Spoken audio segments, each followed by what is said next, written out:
Kevin Cooney of Forbes.com. Check out his piece at Forbes on the Phillies as he says they're reaching a critical crossroads of the season. Day off tonight, August baseball. Are we, dare we say, Kevin, in like must-win territory, or is that a little knee-jerk reaction? I think it's a little bit knee-jerk, but maybe not too far off, because if you think about it, this week, by the time they leave Washington, the gap between them and the Nationals could be 4 to 10 games, somewhere in there. You got to bury the Nationals this week. And it's going to be tough given the way that they're hitting at this point, which is non-existent, and against the three that they're going to face in Tanner Roark, who's been terrific, and then Steven Strasburg, and then finally, obviously Scherzer on Thursday in that matchup against Nola. Yeah, it seems that, they had the matchups with the Mets, 5 games. And if you play the Mets for 5, which means you're kind of screwed because you're going to get Syndergaard and you're going to get DeGrom in a 5-game set. So they split the 2 games with them, but they end up losing 3 out of 5. And then you go back to the games out in San Diego. That's a pretty bad team. They're losing the bad games. They're doing – they're taking care of business in the good games. They split with Boston. So that's been the frustrating part, really, when you look at this team, is they haven't taken care of business against it. Go back to Cincinnati, even before the All-Star break. They haven't played well against the Marlins. The Mets. This is something that is going to really haunt them if they don't make the playoffs. It's the games that they should win, that they're a more talented team. And there's no excuse. It's one thing if you lose to DeGrom. It's one thing if you lost to Syndergaard, which you didn't. When you're getting beat by Vargas and some of the slop that the Mets threw out there, on this series, that's a problem. And I think that there's a big offensive problem and some big questions that they have to answer going forward here. Yeah, now you mentioned the offense. I was at the game the other night against Boston, which seemed like a Boston home game, but Ramos comes in. He's 3 for 4. He did exactly what you brought him in. Cabrera's had a couple of big hits here. It's not for lack of effort, not for lack of trying to beef up the offense. No, and I give Matt Klentak credit that he made them. They weren't one big move away from becoming a contender, to go to the World Series. They were going to be a lot of little moves, and he tried that, with Bohr and Ramos and, obviously Cabrera. I think, though, what really hurts them is that the guy – Mike, here's my main fear with this, okay, is that they're overvaluing some of their own here. And, obviously the main target right now will be Odubel Herrera. Odubel, to me, is a guy that if I'm in the general manager's chair this winter, I'm looking at moving on. Because I just don't think he's a consistent enough player for a team that's going to be in contention that you can count that he's going to be a major factor. Look at what you get. You could get those 2 months where he looks, 370 type hitter, and you wonder, wow, this guy's an all-star every year. And then you get the 3 months like you've had in June, July, and August here, where he's hitting 220, 230.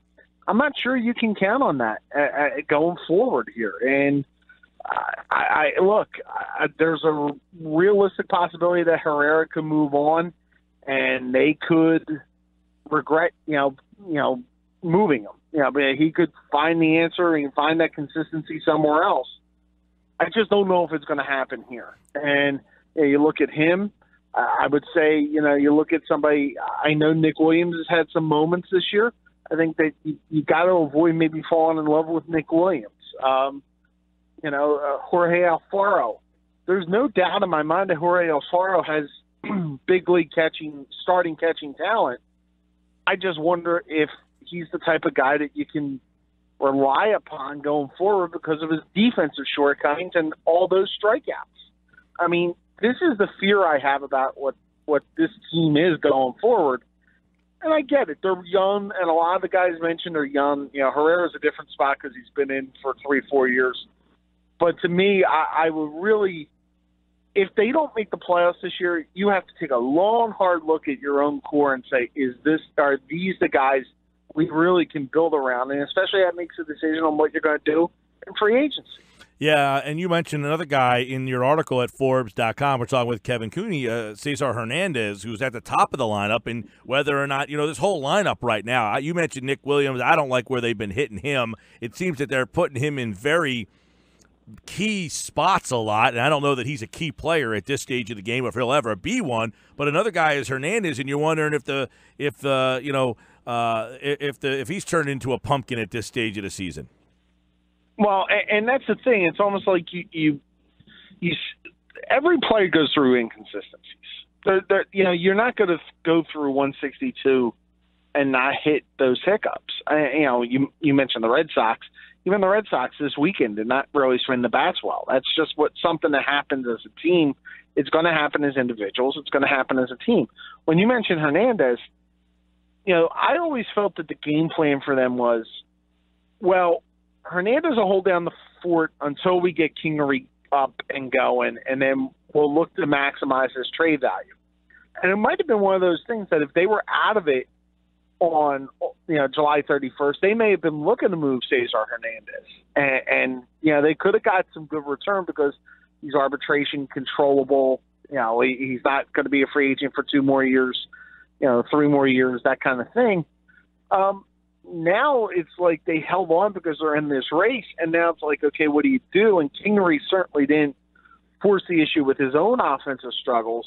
Now you're in a bit of a dilemma. I don't know if you had the trade value you had earlier in the year for Cesar Hernandez, and I don't know what you do because the Kingery situations made you rethink of, well, what do you want this second base spot to be? Yeah. Obviously, Kingery was the game plan. I think if you put the Montreux serum down at One Citizens Bank Way, they're probably thinking that Kingery is the game plan long term. But there's enough doubt this year that's crept in that you don't know if either one of these guys is the long term answer at second. Kevin, at this stage of the game, they're they got another 2 weeks left here. These you mentioned Washington. They got Washington 9 times, and they play Atlanta 7. I mean, it seems that their fate is kind of wrapped around, how they do in those games right in front of them right there. They can kind of knock Washington out of this thing, and they can leapfrog over Atlanta. Are those 9 games against Washington and 7 against Atlanta their biggest matchups, or is that looking at it too close? Is that too obvious of a thing to look at? Is there much more of a story to tell in between there? Well, sure. It's the obvious part, except for the fact they can't beat the teams that are in between. They haven't played well against the Mets. They haven't played well against the Marlins. Smack in the middle of that series against those 2 series against Atlanta, the one at SunTrust, on the next to last weekend, and the final weekend at Citizens Bank Park are 4 in Colorado. And there's not a hotter team in the National League right now than the Rockies, who just go to Atlanta and sweep the Braves and have completed a 40-plus game stretch where they played all over teams that are all over 500 and went like 34-11 or something. It's a ridiculous number. I mean, you're right. The grand scheme of things, their fate's going to be decided on what they do against the Nationals and what they do against the Braves. And a lot of that, Kevin, is because the teams around them, including the Braves, aren't consistent enough to pull away from you, even when you lose a game you're not supposed to. Yeah, if the Nationals end up winning this division, the Phillies and the Braves are going to look back at this past weekend as the weekend that kind of sealed the fate. Because, look, the Nationals just got beat at home by the Marlins. And the Nationals look like they're in complete chaos. And yet, the Phillies go and lose 3 of 5 to the Mets. And the Braves get swept at home by the Rockies. I mean, both of those teams had a shot to grab the division by the throat, and they haven't been able to do it. And here's Washington. And I know they're 7 back, and it seems like a miracle. But you look at the talent that the Nationals have, and if they ever do figure it out, and you would think this would have to be the week they have to do it if they're going to make this run, boy, you've invited them to stay in this race longer than you really should have for a team that's now under 500. Right, because if you watched them play yesterday and we're listening to this show down in D.C., you would be playing taps for them right now. Yeah, but then again, you're probably looking, and then you look at what happened with the Phillies again, not just getting beat by the Mets, but getting absolutely steamrolled by the Mets up at Williamsport last night. And you look at what happened to the Braves, and you go, boy, somehow we're still in it. And here they are, here are all these games against Philadelphia right in front of us. Here's our last stand. And there's a lot of guys with pride. I know they haven't gone past the division round and everything. There's a lot of guys with pride in that clubhouse. I think at some point they're going to kick themselves in the rear end and go, okay, time to go. And this is where I think the Phillies are in a dangerous, dangerous spot walking into Washington this week. No doubt. And I look at, whether or not in the month of August, if you're playing a must-win game, I mean, to go back to a game in San Diego, on August the 10th and say, hey, you lost that game there and that cost you your season, I think is a little premature when you have all these division games with teams right in your ballpark coming up for you. Those are really the games. Look, you're so flawed that you can't take for granted beating San Diego because considering you're one of the worst road teams in the division. Yeah, and there's been so many of these games, and the one testament I'll give to the Phillies, and yes, this goes to Gabe Kapler. Every time you think they've had a right cross landed on them that's going to knock them out for good, they get off the mat. Yeah. I mean, the game in Arizona where they waste an Arrieta game. They thought that would end it, and then they bounce back. And they bounce back in Atlanta after right from the start when they had all those devastating. At the beginning of the season when when the Kapler stuff was going on. Every time you think that they've gotten this big, all right, this is the one that's going to send them real, and they haven't been able to, they've been able to get off the mat. Now it's a question of can they stay up because they're wobbling a little bit. And I think when you're wobbling and not suffering that big knockout blow, but you're wobbling on your feet, which is what this team is doing, that's when you're more vulnerable. And I think they're really vulnerable right now. Yeah, and they lose the schedulers. They lose 24-4 and then come back later that night. And there was a lot of criticism of him kind of admitting that they waved the white flag, but they came back and won that second game. So he has kind of kept them afloat. Yeah, and look, I think part of it, Mike, is that people just – I'm not sure. This may be an obscure reference. Okay, you ever see Good Morning Vietnam? I have. Okay, and I haven't seen very many movies. That one I have seen. Okay, there was the one scene with Bruno Kirby's characters talking to one of the commandant, and eventually the commandant goes, nothing personal. They just don't like you, right? I think that's the way a lot of people are predisposed on Gabe Kapler. But if you are that way, you've kind of missed the fact that he's done a good job of keeping them in the game here with a lot of flaws. Well, and I've kind of come to realize, look, I don't like the way today's game is, but he is a good manager, I guess, for the way today's game is being played. Does that make sense? Yeah, and no, it does, because I think that they're part of this young breed of managers who are so driven by analytics and driven by that we're going to make 7 pitching changes and we're going to make sure every the game is 3.5, 4 hours, even if it doesn't need to be. I think that there's those type of things can wear on you. I think it's hurt the game, but I think if for what he's doing, it's pretty tough to argue the results. Right, and look, and I said at the beginning of the year, look, this guy, and a lot of these guys, this isn't really so much a knock on him as it maybe is the game and where it's going. Not qualified to be a major league manager, but today's game, being qualified doesn't get you the job anymore. Following the numbers kind of gets you there. Like if you put his resume up and, Buck Showalter, who is a manager, but if he put his resume up, Showalter is more qualified than Kapler, but in most cases, Kapler's getting the job.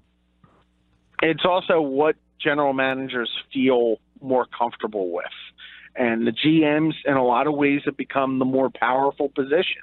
And that wasn't really the case before. GMs kind of wanted to, they would pick their manager, then blend into the background.